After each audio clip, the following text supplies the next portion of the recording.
let's jump into your great Rolodex of movies. Now, as you can tell from the toys behind me, I'm a child of the '80s, so I grew up with a lot of those movies, and License to Drive was a big one. I remember that I was there at the height of the Corey fame when that came out, and everyone was talking in my elementary school about the Corey movie and the two Corys That being is in it. so You got funny.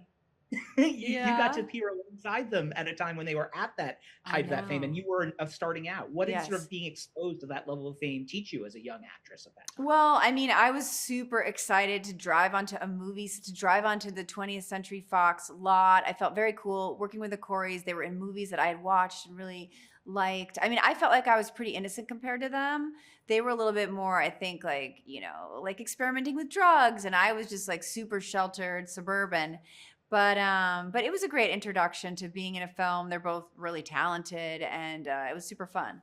You have to spend some of that movie passed out. How do you play passed out well? Was that a challenge? Have to I be mean, it's so easy. Like just, fall asleep. Sleeping, it's great. It's relaxing. I love it. I love sleeping. Is there a memory of Corey Haim in particular that you sort of look back on a scene with him that you really enjoyed, or just a memory off camera that you remember bonding with him? Well, I mean, he's so cute. Of course, I think I probably had a crush on him at the time. He's such a cute movie star guy. I remember he was dating this really groovy girl called Lala Zappa, and they were just the coolest. And I just felt like this kind of nerdy, suburban girl that was not at all cool. And they just seemed like the coolest Hollywood. Like, I just felt like I was this nerd with these two like uber cool people. Did you get to go out? Or did you get to go out with them? Would you like go to clubs and things with them, or like No, did they? no, I was too nerdy. I mean, I was like 17. I was still going to high school, and they were just like Right, emancipated, and they were just doing whatever they wanted. right. Gotcha. So yeah, you were sort of looking at them like, oh, that's what that's I what's was possible. living a much more boring existence than they were. 2 years after that, you were in Drugstore Cowboy. And what I love about this movie in particular is, like, I think people forget that you were in these big movies over the course of your career, but you're also there for some of these major moments in independent movie history. And Drugstore Cowboy was like a huge film in that way when it came out. Working with Gus Van Sant at that point in your career, a few movies in, did it sort of expand your idea of what a film could be when you're working with an artist like that versus something Well, I like think it License was to a Drive? really exciting time in movies because there was a big independent movie scene. And now I feel like it doesn't feel as much. People are more watching TV and then they have these tentpole movies. But yeah, during that time, it was very exciting because outside of the studio system, there were these independent films that would tell all these interesting, creative, unusual stories. And I had been pretty sheltered growing up in Agora, and just to be around all these more arty people, I thought was really fun. And they were reading Charles Bukowski and listening to Tom Waits, and I got to meet all these really artistic people and see that okay, movies aren't only just these big commercial movies. There's also this cool arty scene. Your death scene in that movie made a big impression in that moment. I like to say it was one of the Wow. things that scared me off drugs, because it's just so Really? Well, I'm chilling to glad see I your had a good body there on the influence. ground. Yeah. I'm glad I had a What good was I, influence. yeah, exactly. No, but I mean, I think that was one of your first death scenes. I would imagine. What was it like to sort Yes. of film? I got covered in like blue, and I had these contacts that were like kind of fuzzy white cataract, and they put it in, and then there was a scene that got cut out, but they put me in like a body bag and put me in a grave and started throwing dirt on it. That was a very bizarre moment. And then you get stashed in the attic too at one I point. Like, know. again, it's really chilling hearing Yeah, like yeah, that very yeah, quickly. You're like, yeah. oh my gosh. Wow. Well, speaking of iconoclastic directors, after Gus Van Sant, you then get to work with David Lynch on the Twin Peaks series. And one of the things that's said about him, I think Kyle MacLachlan has said it, Laura Dern has said it, is that they don't always know why they're doing what they're doing, but they do it anyway. Was that your experience? Sort of being, did you understand what you were doing when he would Well, direct you? I had been watching Twin Peaks, so I knew what the show was. I was in the like later part of the second season, so I did know, and I was a huge fan. But yeah, when you go in the red room and people are speaking backwards, I mean, you have no idea. It doesn't really make sense, but yet it's cool, surreal. It creates this cool mood, and it's so David Lynch. I understand that he got you into transcendental meditation. Is that correct? That was He did. like he was I the was one. at this moment in my life. I think I was 21, and he started talking to me about it. And I think I was just, I was insecure, young girl. And I thought, why not try it?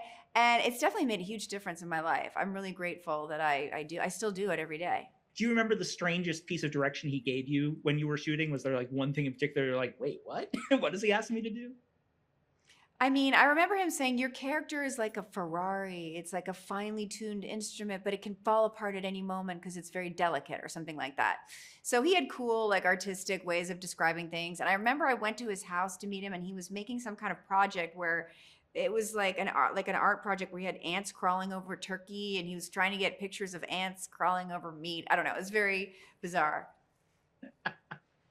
I love his weather reports every day. I'm always watching that. He's one of a kind, Really? I've David never seen Lynch. that. What does he do? Oh, he just goes on YouTube and talks about the day's weather, and sometimes he'll say something random too. Oh my God. He's such a I character. highly He's recommend. super charming. He's a very unique person. Yeah, absolutely. Well, jumping ahead to Swingers. Now, this came out when I was in college. I remember it kicked off the whole swing craze, and I tried I tried swing dancing myself with my then girlfriend, now wife, and was terrible at it. Luckily, she married me anyway. But it was that movie like kicked Oh, that whole I off. think a man that's Uh, willing to dance is impressive. Like if any straight guy is willing to go to a dance class with you, then I think it's good. that's how I wish I was good at it because we would have kept going. But sadly, Yes. at least we tried.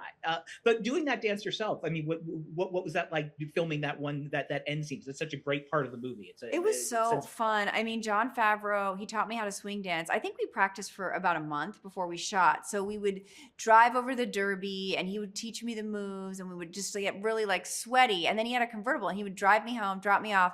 And then by the time we shot the movie, I got really sick. I think just because I was like, we would get sweaty and then drive home and like whatever.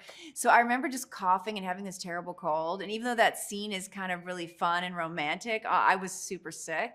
But it's exciting to be around the beginning of John Favreau's career and Doug Liman and Vince Vaughn. That was cool. and also just, I mean, were you surprised that swing became a thing after that? Like it really for a brief moment there, it It's was swing great. dancing. I mean, I love Yeah. partner dancing. I was actually rewatching that the other day, and my boyfriend now, we've been taking some partner dance classes. It's so fun to, do partner dancing.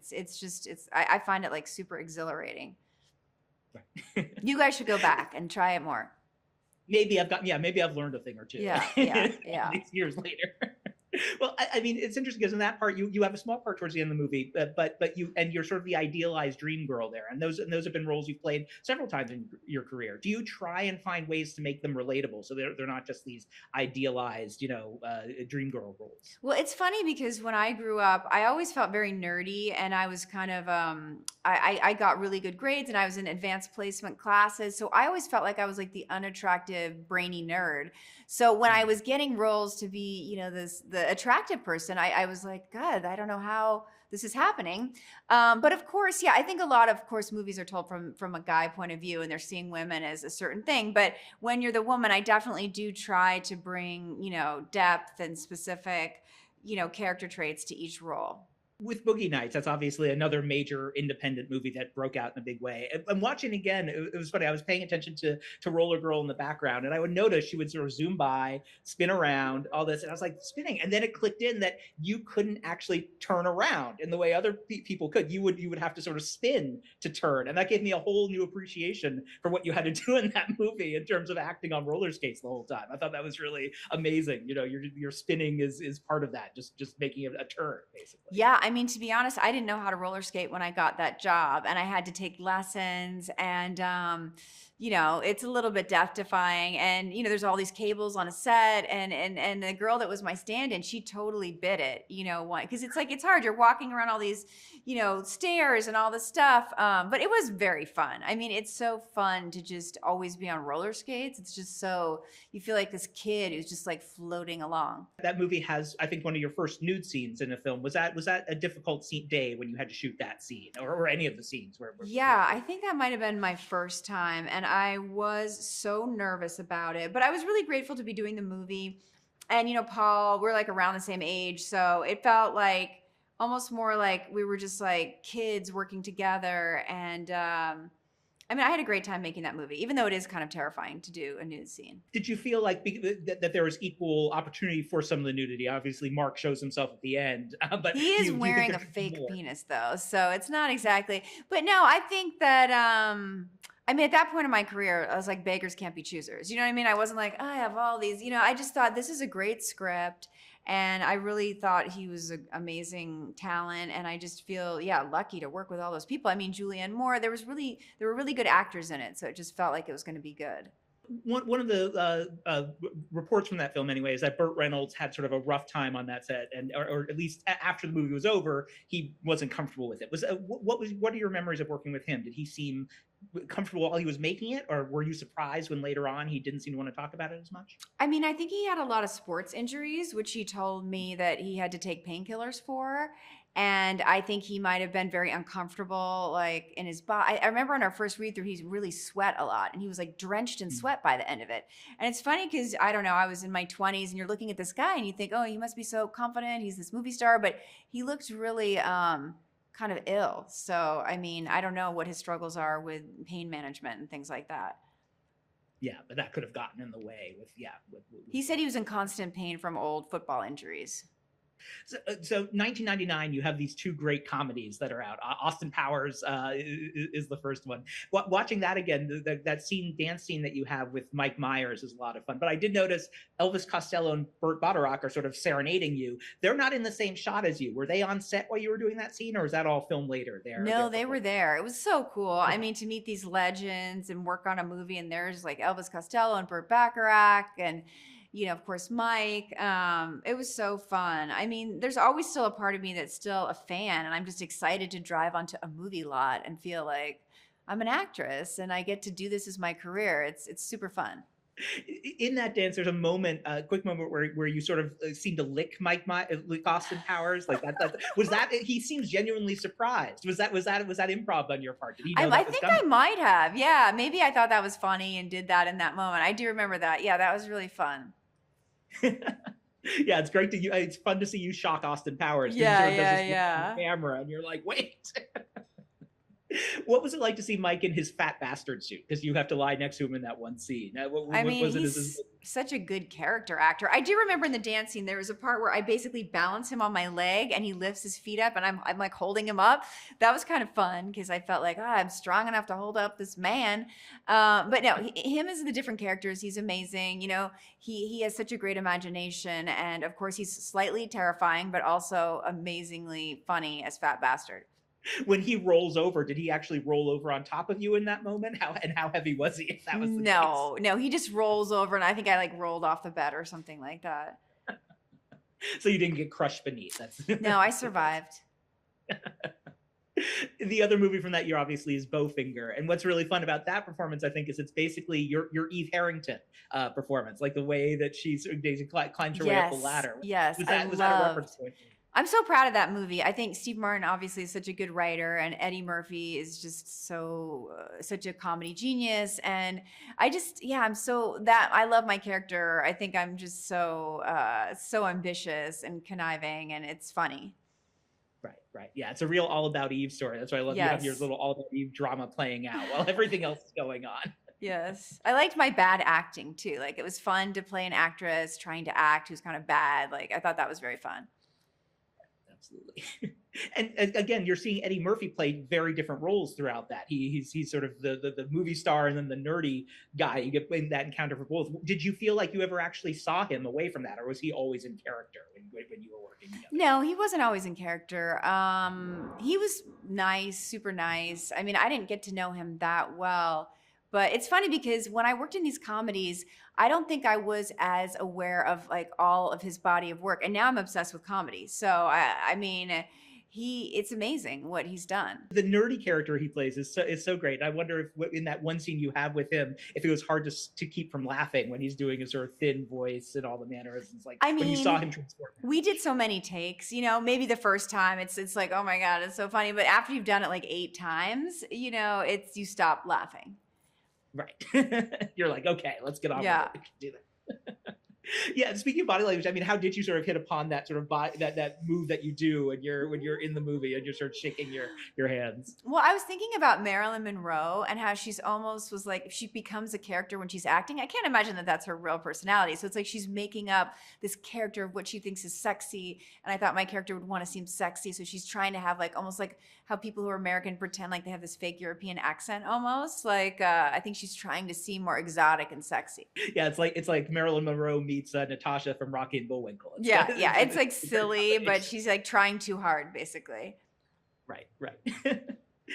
After that, you sort of take a dramatic turn in From Hell, which is a really interesting period piece that you did. When you signed on to that, were you excited to sort of take on an accent and get into period costumes? Was that part of the appeal of taking that Yeah, movie? I mean, of course, I was excited to work with Johnny Depp, and the Hughes brothers had done, Menace to Society, a really good movie, and I was excited to work with them, and obviously go to Prague and shoot a movie and a period piece, and of course, as like a woman, I love romance, so I like that they had this romance.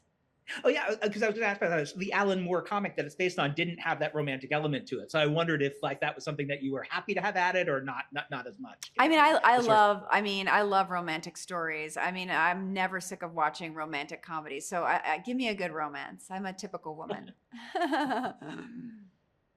what was the hardest scene about that to film? There's certainly some violent moments. There's certainly some. Like, was there one scene in particular that was difficult in your mind to do?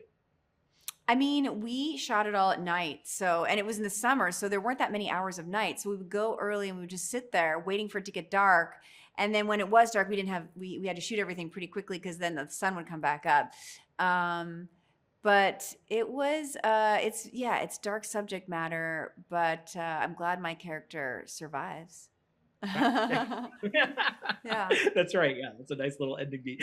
Did you know much about the Jack the Ripper story before you signed on? Was that something you were learning as you made it? No, of course I had heard about it. I remember watching that movie. I think it's called Time After Time. I think it's with Malcolm McDowell or whatever. I remember just thinking that movie was so good. And of course, Jack the Ripper is a famous story. So a famous, disturbing story. I have to ask about the great Lost Heather Graham movie, which is Alien Love Triangle, the Danny Boyle half hour that no one's ever seen, except I guess it screened once in 2008. Wow, you really did a lot of research. I mean, wow. Thank you. It's great. Sweet. I grew up with a lot of these, but this is one I've never gotten to see. And knowing Danny How Boyle, can you? Is it available to be watched? Or? You can't find it. Yeah, no, it's nowhere to find. It screened once apparently in England, and Kenneth Branagh was there to see it. But what do you remember about filming that? It sounds like you had green skin. You were an alien who had the green. I was wearing a full makeup where you had to go and sit for 3 hours, and my whole head was covered at a ball cap. I had these contacts, and it's cool. I was working with Kenneth Branagh, Courtney Cox, and Danny Boyle, who's so cool, of course. Train spotting. What's a scene in particular that you remember from that? Again, knowing that no one's seen. Is there one scene in particular that you remember? Courtney Cox was playing like like a sexist man in a woman's body. So I'm an alien, and I come back to Earth to try to find my husband, and now it's Courtney Cox, right? So it's this ridiculous story, and now I think she's with Kenneth Branagh, and she's been like so sick of being in this human body, and she can't wait to get out of there. And then Kenneth Branagh and I have like a love connection. Because she's super obnoxious in it. Her character she's so funny. It's like she's this obnoxious man, and it's Courtney Cox pretending like she's a man, basically. That's great. No, I would love for it to get released somewhere, because I know the other two that were supposed to be part of that trilogy became feature films. Okay, so that one is just sort of sitting somewhere out there. But I would love it to get a release. I think that'd be a lot of fun to see. That's cool. Yeah. And then you direct your own movie, Half Magic, in 2018. So once you have, after working with all these directors and playing all these different roles, what director do you think you were channeling when you were behind the camera for that? Was there any one you were drawing on when you were directing your own film? I mean, I'm inspired by women telling stories and stories told by women. And I'm actually about to direct another movie in May. But let's see, who inspired me? I mean, I love the movie Tootsie, and I love, Wes Anderson, and I love the movie Harold and Maude. That's my favorite movie. So I think those movies inspired me. And of course, all this crop of like female writers and directors, Frankie Shaw, Greta Gerwig, Sarah Polley, Maggie Gyllenhaal. It's cool to see all these women making films and telling these female stories, because I grew up at a time where the business was pretty male dominated. And of course, there was a few things that snuck through that were maybe a female director or a female story, but it's exciting to think that now people are putting more energy into wanting to tell those stories. This current project that you're doing, are you going to be in it again? I'm going to be in it again. Yeah, it's called Chosen Family. Oh, cool. Okay, great. Yeah, I'm so excited. It's so fun directing. I really love it, even though it's much more stressful because you have to think of so many more things. But I do feel like it's like I took this drug called directing, and now I'm like, how do I get that drug back? Is it difficult to direct yourself? And did you find that hard to sort of be acting and directing, or is it It fairly can easy? be, you're like, I don't know, you don't have someone watching you, but I do have my friend on set who's a producer and he watches it. But I think it's fun to tell a story that's something that you want to tell. That does feel empowering. Right, right. Yeah. And you've certainly been a major presence in the indie realm now these days too. Being able to give back to, as a director to the indie film world, is that gratifying? Being one of the sort of independent directors out there. Well, I love watching independent movies. I feel like, I mean, of course, these huge tentpole movies can be great, but it's kind of boring if they're all just a sequel to something you've already seen. You're like, it's the same story. It doesn't seem like anyone's taking any risks in telling this new story. So I love independent movies. I love watching them. I love being in them. I mean, sometimes, you don't have a lot of money, but I think creatively they're very exciting. And with Half Magic, I know you said you're very interested in telling women's stories, and you tell three women's stories there in Love and Things. How did that sort of reflect your different ideas about contemporary love in this day and age? How did you want to sort of funnel that into that film? Well, I think I was trying to tell a story about how the culture, I think, is sort of like subconsciously sexist, and it affects women by making us kind of sexist against ourselves in ways we don't even know. So it's like, how do we deprogram ourselves from this negative mindset or these kind of attitudes that we might have about ourselves based on how sexist the culture is? And if I may ask, what's the next film about? Can you tease what you're dealing Well, with the there? next film is about this woman who kind of comes from this dysfunctional family, and it's about how she really wants to have a healthy family, and so she tries to date this guy, and he has a daughter, and the daughter ends up basically trying to get rid of her, and she realizes at the end of the journey, like, she's just recreating her dysfunctional family, and that her friends are really her family. Because I have found, like, in life that, so it's kind of about choosing your family. You have a family of your choice. And you're the central character in Yeah, that case, or yeah. are you? I Okay. play a yoga teacher in it, and yeah, we're shooting this spring, so I'm super excited. And Julia Stiles is in it, which is really exciting, and she's going on this journey with us, so that'll be really fun. That's great. Awesome. Yeah. Well, wonderful. I'm looking forward to it, and thank you so much for letting me walk down memory lane with you. This Thank has been you a lot of for fun. I doing so much appreciate it. research. I mean, for watching all those movies. Thank you.